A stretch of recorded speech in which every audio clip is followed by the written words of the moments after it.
Charitable trust ने जो उठाया है यहाँ पे ट्रेडिशनल सिस्टम ऑफ लर्निंग के लिए, खास करके निशी बेल्ट में जो यरको के जो एक school traditional with modern school जो चला रहा है, उसके लिए मैं पूरे मेंबर्स को अपनी ओर से बेस्ट विशेस देता हूँ। सर जैसे सेप्पा का प्रॉब्लम है, एक अभी बहुत बड़ा प्रॉब्लम है डस्टबिन का। डस्टबिन फेंकने की ये जगह नहीं है। एमएलए टाउन एमएलए से और डीसी से भी नहीं हो पा रहा है जितना तक मैंने देखा है। तो आप क्या करना, मतलब आपकी तरफ से क्या हेल्प होगा? हाँ देखिए, सरकार की ओर से इनफैक्ट इस बार का जो बजट अनाउंसमेंट में शायद आप लोग इसलिए मैं बार बार बोलता हूँ कि मीडिया लोग आप लोग स्टडी नहीं करता है। बजट में ऑलरेडी वहाँ पे अनाउंसमेंट है कि खास करके जो सफाई के लिए हर एक डिस्ट्रिक्ट का अर्बन टाउन्स के लिए वहाँ पे बजट प्रोविजंस दिया हुआ है। ईटानगर के लिए स्टेट गवर्नमेंट से 18 करोड़, अपार्ट फ्रॉम दैट हर एक डिस्ट्रिक्ट हेडक्वार्टर के कुल मिला के I think more than 20 crore रखा हुआ है। तो वहाँ उसके अंतर्गत हम लोग अभी सफाई करेंगे। सिर्फ सिपाही में ही नहीं बल्कि बाकी जगह का भी हालत काफ़ी बुरा है, वो तो हम एक्नॉलेज भी करते हैं। सर फंड रखना अलग बात है और सर पब्लिक जो सपोर्ट नहीं करते वो अलग बात होता है। जैसे यहाँ पे सेप्पा का देखा जाए तो मतलब फंड तो आप दे देगा, लेकिन पब्लिक का साथ नहीं देना, तो उसको आप किस तरह से कन्विंस करना चाहिए? क्योंकि ये कन्विंस करना यहाँ का टाउन एमएलए या फिर डीसी की तरफ से हो नहीं पा रहा है। हाँ, इसमें देखिए मैं समझता हूँ कि क्योंकि media is the fourth pillar, media का बहुत इंपॉर्टेंट रोल है। आप लोग बहुत कुछ कर सकते हैं लोगों को अवेयरनेस जनरेट करने के लिए। तो मैं मीडिया फेटर्निटी को रिक्वेस्ट करता हूँ कि आप लोग आगे आना चाहिए और इस प्रकार का जो कॉमन कॉज के लिए आप लोग भी लोगों को एजुकेट करना चाहिए। सर आजकल यूथ लोग काफ़ी वेस्टर्न में इन्फ्लुएंस है, उनको क्या मैसेज देना चाहेंगे अपने कल्चर को लेके? नहीं देखिए, वेस्टर्न में इन्फ्लुएंस होना वो भी अच्छा बात है, मतलब चलो ये तो, बट जो आपका आइडेंटिटी है उसको तो नहीं भूलना चाहिए। आपका जो रूट है उसको तो, घर का जो होता है, हम किस समाज से बिलोंग करते हैं, हमारा क्या रूट है, उसको आप प्रिजर्व करते हुए आप मॉडर्न सोसाइटी में भी जाके आप जो भी है वहाँ का जो कल्चर है एडॉप्ट कर सकते हैं। मगर आपका रूट्स जो है वो आपका सबसे प्राइमरी चीज़ जो वही होता है, उसको नहीं भूलना चाहिए।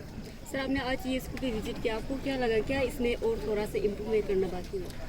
अभी मैं स्कूल विजिट तो हुआ नहीं, अभी मैं जाके विजिट करूँगा। लेकिन देखियो मेरा ओर से तो कुछ कमेंट्स तो होगा नहीं, because I belong from a different tribe. क्योंकि नीचे समाज का जो कल्चर कैसा है वो अपना एक नीचे ही बता पाएगा। तो मेरा ओर से तो जो सपोर्ट करना है उसके लिए जो हो पाएगा अपनी ओर से वो हम करेंगे। ठीक है, thank you sir. This school was established on 3rd February 2020, and within 1 year we could able to finish all the construction house. So classes was started from 17 February 2021. So it was necessary to inaugurate the school in order to formally launch.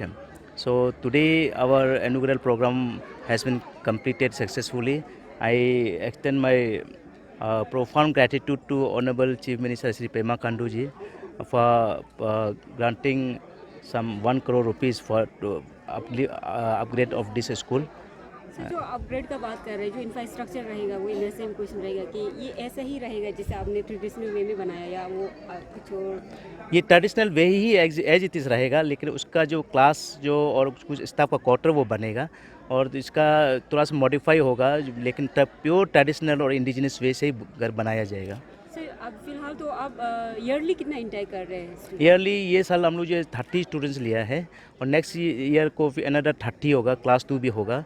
तो every year वो जो increase होते जाएगा as per the demands of the requirement of the demands of the public and society. Sir आपने क्या सोचा है कि कब तक, कितना क्लास तक ये अपग्रेड करेंगे? अभी तो फिलहाल उसका हम लोग डिसाइड नहीं किया है। फाइनली अभी तो हम लोग जो सिलेबस जो है क्लास 5 तक का प्रिपेयर किया और ये जो क्लास 5 तक ये फिक्स है, ये जो it has been already decided. ये कहना था कि मतलब आप इसको लाइक चैंटिंग आई गेस ये कहते हैं कि पूजा करने के, पूजा पाठ पढ़ा रहे हो, इसका कोई स्कोप नहीं है, इनका बारे में आप क्या कहें? पूजा पाठ जो ये जो हम लोग का फेथ का वो जो एक टू चैंटिंग, एक हीलिंग और एक स्पिरिचुअली एक हीलिंग का एक पार्ट है और ये हमारा एक सभ्यता का एक पार्ट है और ये मेरा रूट्स है। उसका इसके लिए स्कोप का बोल के नहीं है। जो इसमें हम लोग का विजन जो हमारा जो अपना इंडिजिनस जो रिलीजन है और कल्चर है, ट्रेडिशन है, उसका बारे में स्टूडेंट जो पढ़ाई के साथ साथ उसको भी सीखे। हमारा ट्रेडिशनल गेम, स्पोर्ट, इंडिजिनस हम लोग का आर्ट्स एंड क्राफ्ट उसको स्टूडेंट्स पता चले, उसको सीखे, क्योंकि वही हमारा आइडेंटिटी है। और स्पेशली जो हमारा नेसिंग लैंग्वेज है, जो नेसिंग लैंग्वेज है उसको हम लोग ये बार क्लास 1 से इंट्रोड्यूस किया है। तो हम लोग का नेसिंग स्क्रिप्ट, नेसिंग लैंग्वेज उसको हम बहुत स्टूडेंट जो बोल नहीं पाते हैं, तो ये स्कूल जो उसके लिए है, इसलिए इसका जो ऑब्जेक्टिव जो ये है। सर स्कूल का। क्या क्या मतलब प्रॉब्लम का फेस करना पड़ा ये इस्टेब्लिश करने के लिए, और जो अभी आप स्टूडेंट को पढ़ा रहे हैं मैक्सिमम मतलब घर में जाके हिंदी लैंग्वेज यूज़ करते हैं तो वापस आते हैं तो क्या प्रॉब्लम फेस करना नहीं, वो अभी यहाँ से सीख के जाएंगे तो ऑब्वियसली हम लोग जो है घर में जाके भी हिंदी से ही बोलेगा। कुछ स्टूडेंट जो अभी 1 महीना ही हुआ है कि पेरेंट्स को बोलता है कि हमको हिंदी बात मत करो, इंग्लिश बात मत करो, डीसी से बात करो, अपना भाषा से बात करो। कुछ चैलेंजेस है ये स्कूल को इस्टेब्लिश करने में, स्पेशली जो हम लोग अभी तक गवर्नमेंट जब शुरू हुआ था गवर्नमेंट से हम लोग को फंड नहीं मिला था, हम लोग डोनेशन के चलते शुरुआत कर रहा था। तो आज ही हम लोग फॉर्मली हम लोग ऑनरेबल सीएम को बुला के इनॉग्रेट करवाया। तो ऑब्वियसली गवर्नमेंट जो है इसके लिए इंडिजिनस अप्लीमेंट के लिए जो बजट रखा है आज अनाउंस किया है, उससे हम लोग बहुत खुश हैं। और जो आप बजट की बात कर रहे थे मैंने आगे पूछा कि कहाँ पे यूटिलाइज करने वाले इसको हम लोग जो है इंफ्रास्ट्रक्चर में रोड में, और उसको हम लोग का जो हम लोग का घर है नामलों कंस्ट्रक्शन हाउस, वो उसमें हम लोग यूज़ करेंगे। और इसमें हम लोग का जो टॉयलेट है, जो हम लोग गमरे लोकली हम लोग जो गमरे बोलता है, उसका हम लोग जो बनाएंगे, जो नेसेसिटी है एज़ पर जो रिक्वायरमेंट एज़ पर नेसेसिटी, उसके हम लोग बनाएंगे। आप एक इंडिजिनस हो, आप क्या मैसेज देना चाहेंगे इंडिजिनस लोग को यही मैसेज देना चाहूँगा कि हम लोग अपना, आपका लैंग्वेज ही आपका आइडेंटिटी है और आपका कल्चर ही आपका आइडेंटिटी है। आप रूट्स ही स्ट्रॉन्ग नहीं रहेंगे तो आप जो कहीं भी उसको आभा का झोंका ले जा सकते हैं। इसलिए routes has to be well connected, यही एक मैसेज देना चाहूँगा।